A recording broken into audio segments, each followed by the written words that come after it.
Hi everyone.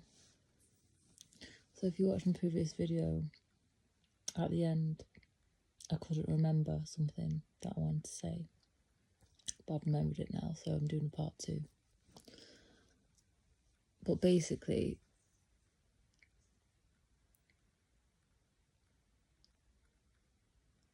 it's way more complicated than how I'm going to explain it. But there's just a general sense, like in the United Kingdom, just a general hatred towards anyone of colour that's just grown and grown and grown and grown. And it's like, I mean, it's always been harder for me to do anything as a person of colour, especially a woman of colour, especially as a Palestinian. You get treated like crap. And you just always got to fight a lot harder for like things that other people just have, just because of their privilege from their English sounding names or whatever, like their white skin. But it's like, there's just more and more of a sense that you get treated like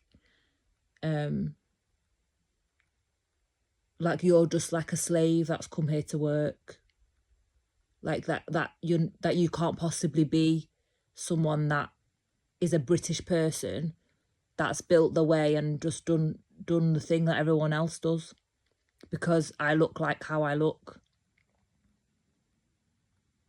And it's people who are in those lowly jobs, those positions, they've got titles and they're in those positions, that treat you like that, apply that prejudice, apply that discrimination, act on it, and think that it's viable and that their position is real. Like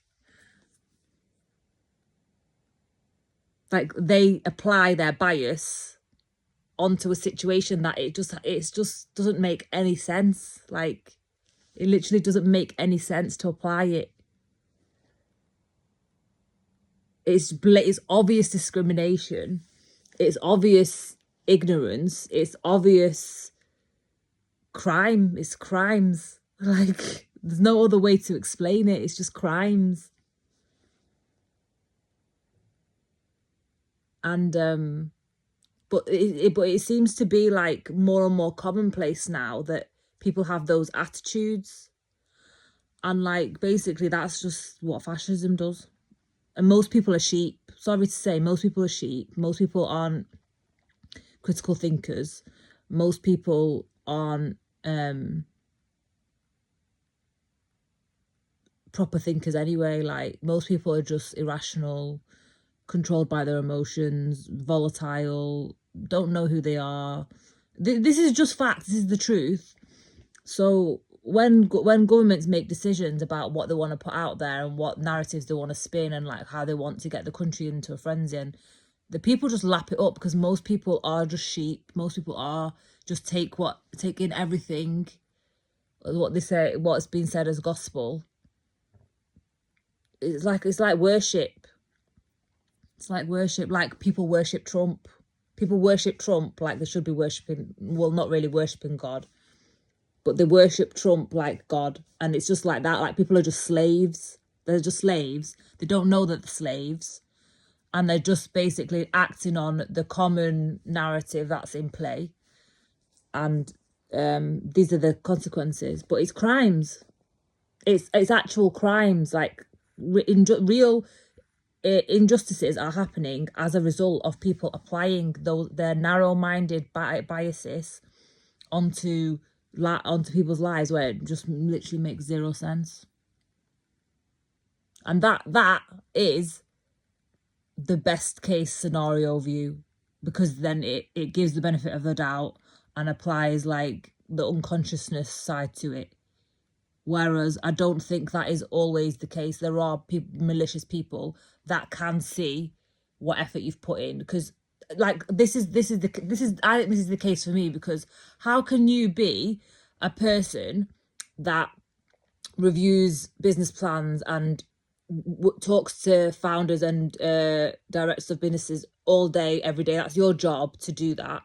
How can you not understand all the time and all the effort that goes into actually producing like a document. It's not just a written document that you just write. You have to have substance behind it. You have to actually have built something, the things that you build up to get the story and to get to the background, to actually know what your flows are going to be and everything, and to build the bigger picture. All of that takes time. They're all like building blocks that you've got to put in place. So I just really don't get what, like, is the fact that all of my work was completely dismissed as something that it really wasn't. Like an admission that they don't really they just deal with crap every day, not real work. And, or like, is it that they knew what they, like, this is what I think it is, they knew what there was that they were looking at and they just wanted to rob it. So they just devalued me as a person, devalued all of the time and effort that I spent on doing what I'm doing to rob. That's what. So that's basically like the additional points to the last video that I forgot. But it's just like become a country where you get treated like you've just been shipped in from India. And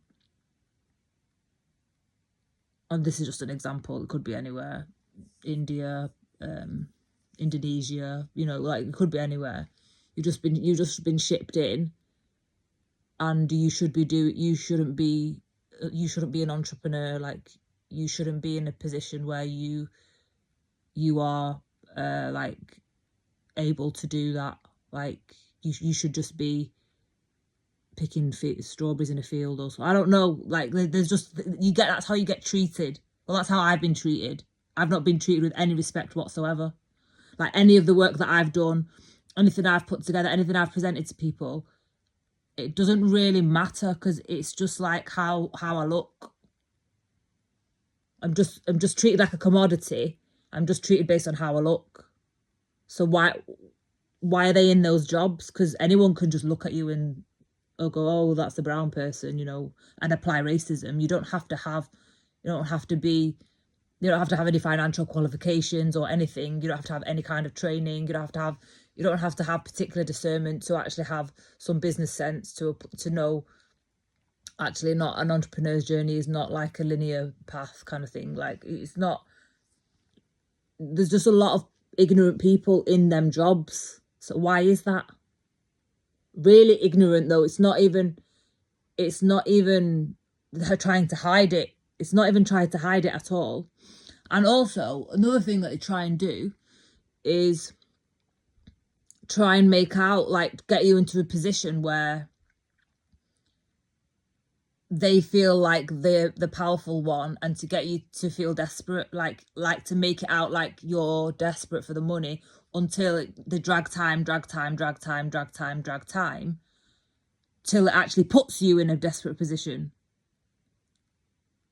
Which, that is just like ridiculous. Why would anyone do that? Why would you even bother to do that? Like, what a waste of time, what a waste of energy, what a waste of everything. Just do your job like normal. But that's what I mean. Like, it's like there's just a lot of trash, and a lot of like wading through shit to find anyone who's got any sense. And it's like, that is the case generally with life. You have to wade through shit to get an ounce of anything good. But it's like there's a way more shit than ever before. The last 2 years has been a joke. Like, there's a lot of shit, a lot of shit. Like, I don't know why. Why? And people also, so bearing in mind, they shouldn't really be competitive with you at all, because they shouldn't really have any stakes in anything. Like, they shouldn't really be so invested in that they want to completely ruin your whole life. They shouldn't really care at all. They should just be doing their job, yeah. But it's like going to town, like really going to town with it, really going to town to make you feel like, make you doubt everything you're doing, like treat you like crap, just completely slander you, just completely see it in completely the wrong way. When my work just completely contradicts everything that anyone's ever said.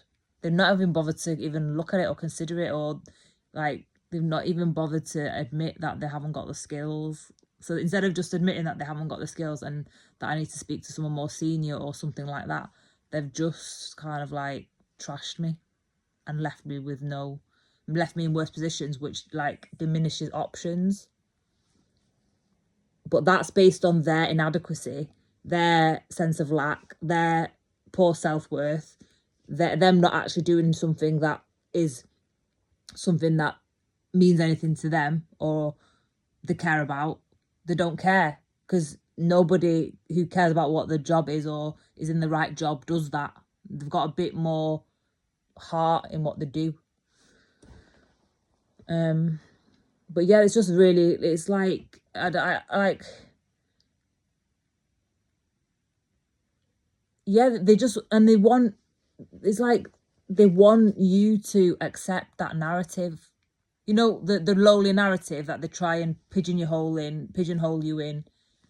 It's like and then they get like, they literally go crazy when you try and say, no, that's not really the truth. Like, that's not it at all. That's just your racist view. That's your narrow view. That doesn't reflect anything about any of the seeds I've planted or any of the work that I've done or anything like that. That's literally just your like prejudice. So you need to move out of the way, and then I can deal with someone who's not going to treat me like I should just be accepting that behavior and that treatment. But yeah, there's just a lot of that, a real lot. Sort of like, why? It's such a waste. It's just creates losses everywhere. It creates stagnation. Like, it's just bad for everything. It's literally the worst for everything. But those kinds of people are employed in those positions. It's it is everywhere. It just makes zero sense. Makes zero sense. Why you would have people like that in those positions.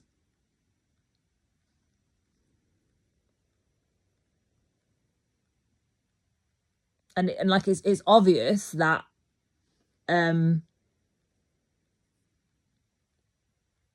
like they actually think that they're right as well to do what they've done. Like, they actually think that how they treat me is right and that I should just accept it and not say anything and let them treat me like that and not stand up for everything I've worked for and stuff. Because I didn't plant those seeds that they're trying to project on me and put on my life. I didn't plant them. They want me to accept the seeds that they're trying to put on me from their low life perspective and their ignorance and their racism, and not my own seeds that I planted for myself and that I've created in my own serenity. Like, who does that? Who does that? Crazies, literally crazies in those positions, in those positions that want you to trust them, want you to take them seriously.